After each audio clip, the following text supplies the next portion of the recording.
Hey guys, Brett Milmer USA here, and today's episode of Wheel Gun Wednesday is going to be the Ruger SP101 chambered in 357 Magnum versus the Rossi RP63, again, chambered in 357 Magnum. This is a 6-shot K-frame style made by Taurus in Brazil. And again, this is a Ruger made in America, 5-shot 357 Magnum. Both wheel guns feature a 3-inch barrel underlug, full-length ejector rod. It has a push-button cylinder release on the Ruger SP101, so you just press it in and then push your cylinder out. Both these revolvers are running a Zeta 6 snap-safe disc. I like to call it a snap-safe ring, but it's a disc technically, of course. The Rugers have pretty good lockup, not as tight as a Smith & Wesson, but still really good. Very good on this specific lipseys edition Ruger SP101. One of them, though, has a little bit more movement than the other four. The other four are pretty freaking tight. What about the end shake?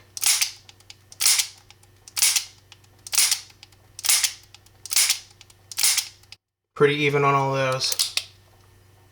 Oof, single action is amazing. Double action is pretty smooth, too, for a Ruger. This SP101 is running a pair of Crimson Trace laser grips. Let's turn them on, and it's a red.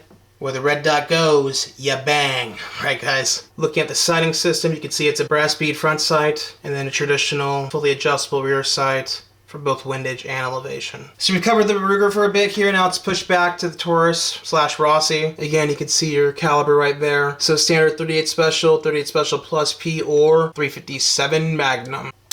Again, nice snap-safe ring in there. There's your locking point on the Rossi.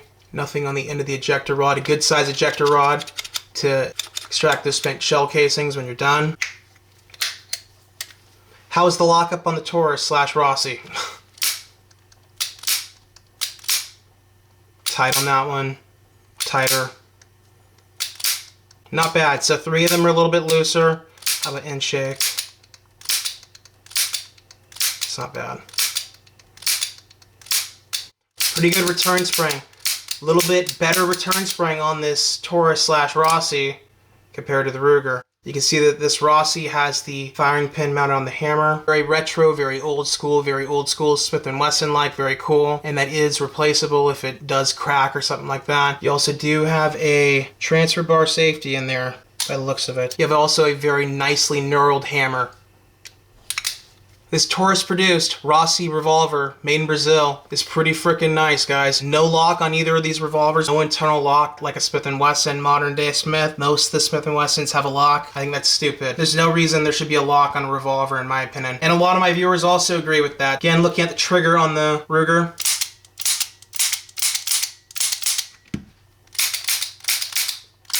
They're both very similar. You have a bit of a wider trigger on the Rossi, and it has a bit of a sharp edge. I'll let you guys know that on both sides. So yeah, that's the sharpest part of the Rossi. Everything else as far as your edges are actually a bit better rounded off compared to the Ruger. That's the known issue with the Rugers, is they're a bit rough out of box. They kind of can cut you up a bit. These whole real guns can rough you up a little bit if you're not careful. Speaking of sharp edges on a Ruger, my uncle, he cut the crap out of himself running one of the Ruger semi-autos. So back in the day, the old SR9, those serrations on the slide were kind of sharp, and he cut the crap out of himself at the range. So again, just know there can be some sharp edges on a revolver of any type from either manufacturer, of course. And again, specifically, the trigger has some rough edges on that Rossi, and that's okay. It's not a big deal. So again, both revolvers are running 3-inch barrels. You can see the full underlug of the Rossi versus that half lug of the SP101. Again, both revolvers are running full-length ejector rods. The Ruger has multiple locking points. You have a locking point right here on your crane that when you press the cylinder release button, right here, this little lever on the internals gets pressed in. You can see that it's activated right there when I press on it. Press in on the cylinder release. That's how it activates, because it presses through the star extractor and like that. Anyway. Again, nicely knurled hammer on the Ruger, but not as wide of a target spur as on the Rossi. You can see that right there. I like the sight picture better on the Ruger, of course, and this Ruger is rocking that blued, old school style finish. Beautiful. And they put the warnings down here. Read instruction manual. The Rossi, what you have is a push button cylinder release, so you push it forward and then push your cylinder out.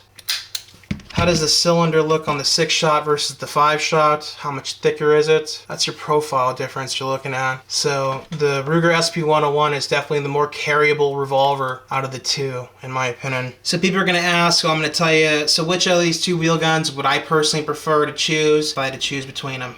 Thank you, delivery truck man. We appreciate your business.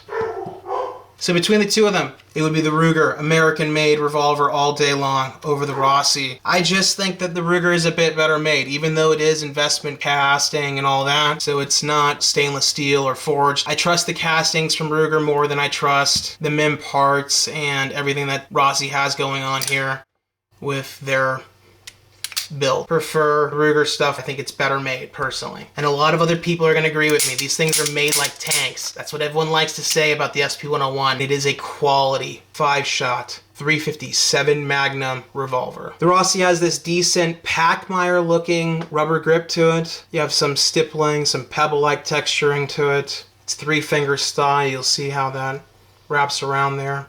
Not a bad grip. Feels pretty decent in hand.